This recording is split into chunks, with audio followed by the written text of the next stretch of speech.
For more, let's go to New York. Crystal Fleming, Associate Professor of Sociology at Stony Brook University and the author of Resurrecting Slavery, Racial Legacies and White Supremacy in France. Thank you for speaking with us here on France 24. Thank you for having me. When you hear the U.S. president talk about addressing hate, what's the first thing you can do after something like this? Well, I think that we are living through a period of backlash to anti-racist education across the country. There are Republican-led campaigns to ban books that are about this stain on our history, about the history of racism and the ongoing violence of white supremacy that we're experiencing. So to say that we need to address it is one thing, but to actually go about the work of changing curricula and pushing against, again, these conservative attacks on education is quite another thing. And we've yet to see that from President Biden, a strong stance actually in support of teaching this ongoing history and integrating anti-racism into our educational system. It has not happened yet. The United States doesn't have a national curriculum. You don't have an education minister like here in France who can order schools to correct the fallacies and the hate. That's accurate. We don't have a national education system. A lot of educational curricula are determined state by state. Local school boards have a lot of influence, but entire political parties have influence. What we're seeing in terms of the backlash to anti-racist education throughout the United States is being led by Republicans. What I'm pointing out is that we have not seen a counter response from Democratic leadership to actually integrate and to push for the integration of anti-racism into our education. That could happen. It hasn't happened yet. It's easy to see these spectacular instances of white supremacist violence, the lone wolves.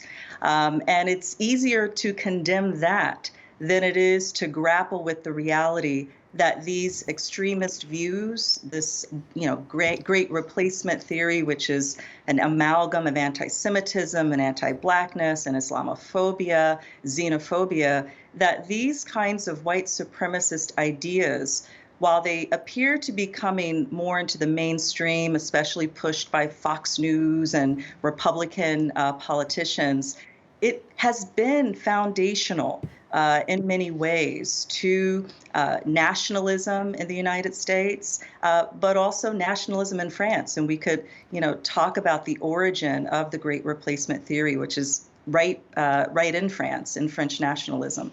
It is French intellectuals who came up with that theory. They are considered fringe intellectuals, but you're saying there's a specific reason why they come from France?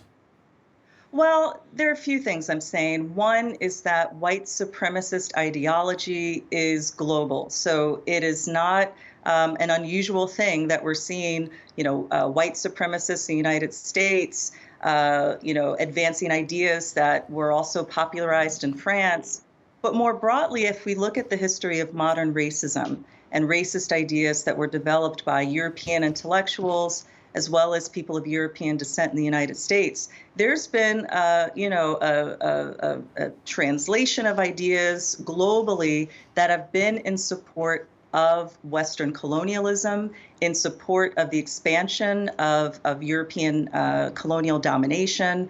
And so in many ways, this idea that white people, or the fear that white people are going to be replaced by racial others, you could think of it as a kind of projection.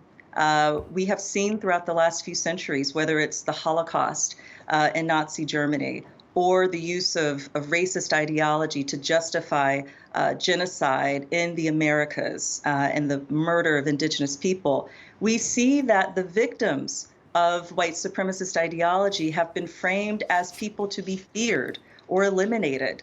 And it's a distortion of reality, but it's one that justifies a worldwide power grab. And it's not just a fringe movement. These are ideas that have been foundational to establishing, in the case of the U.S., there would be no United States without a colonial regime of violence against native peoples, the point of which was to take their land and build wealth for colonizers. So it's, again, go ahead, Francois, go ahead. I was going to say a worldwide movement, and what you might say enables that worldwide movement. You allude to it. I mean, this 18-year-old used the same modus operandi as the Christchurch killing in New Zealand, who also Yes. referred to that replacement theory and the theorists here in France who came up with it. Live streaming it is the internet, and what you don't hear from Republicans or Democrats in the United States is any kind of call for a reining in of the use of the World Wide Web as a bullhorn for hate. Yes. The fact that someone can, get on social media and live stream hate crimes and murder is it's unfathomable. And this could be changed with regulation. It could be changed with laws and policies that would rein in these companies that are generating great profit for their owners and at great expense for the rest of us who are Is it living. never going to happen in the United States? Regulation of social media companies, I don't know. This is not just an issue in the US, this is a global problem. But the fact of the matter is, white supremacist ideology is big business, whether it's online companies and media companies that allow for the proliferation of these ideas, or if it's the way in which political movements like conservatives are using racist ideas for their own profit. It needs to be reined in, it needs to be acknowledged, but it's not just a problem in the US, it's a global problem. One final quick question, Crystal Fleming. It's astonishing to some people here that Joe Biden, his focus was on hate. He barely was there a mention of the fact that he was able to buy these lethal weapons legally, this child.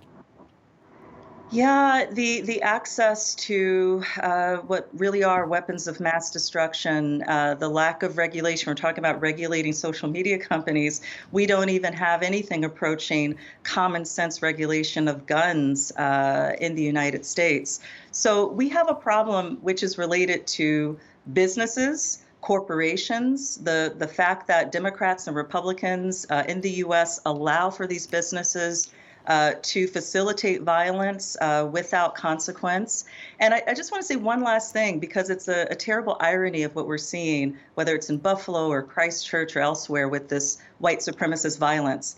The fact is, white lives are in danger, not because of genocide or movements of Black and brown people, but because of what's happening to our planet and our ecosystem, which is also very much tied to what businesses are doing as they mine the planet for profit. So instead of focusing on that existential crisis, we're seeing racist ideology be used to target already vulnerable groups and people. And that absolutely needs to change. Our future, not just the future of white people, the future of all of us on this planet depends on it. Crystal Fleming of Stony Brook University, a pleasure as always. Thank you for joining us here on France 24.